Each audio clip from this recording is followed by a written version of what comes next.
আসসালামু আলাইকুম এভরিওয়ান। আজকে আমি সহজভাবে দোকানের মতো স্বাদে চটপটি রেসিপি আপনাদের সাথে শেয়ার করব।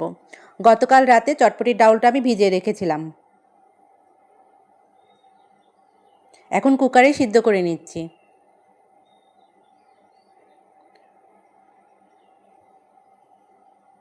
পরিমাণ মতো পানি দিয়ে দিচ্ছি।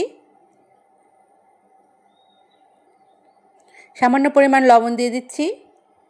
সামান্য পরিমাণ হলুদের গুঁড়ো দিয়ে দিচ্ছি কালারটা ভালো আসার জন্যে। কুকারে বসিয়ে দিলাম। ডাউলটা সিদ্ধ হয়ে গেছে। এখন হালকা গরম পানিতে আমি দিয়ে এই যে চুলায় বসিয়ে দিয়েছি। একে একে সব উপকরণগুলো দিয়ে দিচ্ছি। আলু সিদ্ধ করে রেখেছিলাম দিয়ে দিচ্ছি। চটপটি মশলা দিয়ে দিচ্ছি।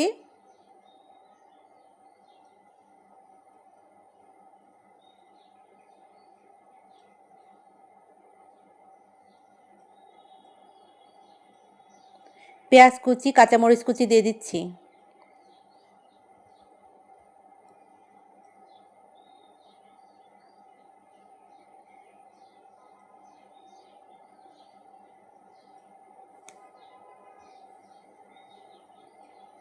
স্বাদ মতো লবণ দিয়ে দিলাম।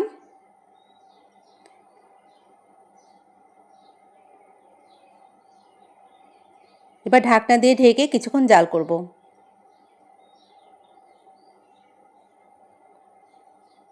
আমার চটপটি রান্না কিন্তু একদম রেডি হয়ে গেছে।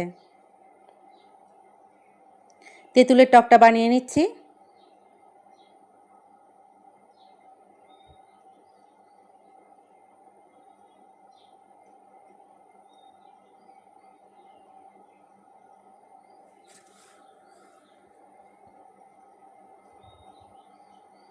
চিনি দিয়ে দিচ্ছি।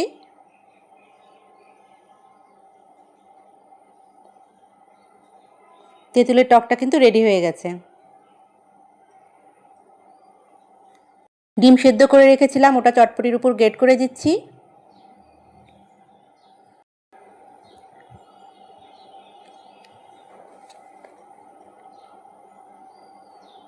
শসা কুচি দিয়ে দিচ্ছি। আপনারা যদি এই রেসিপি ফলো করেন তাহলে ঘরেই তৈরি করতে পারবেন দোকানের মতো পারফেক্ট চটপটি।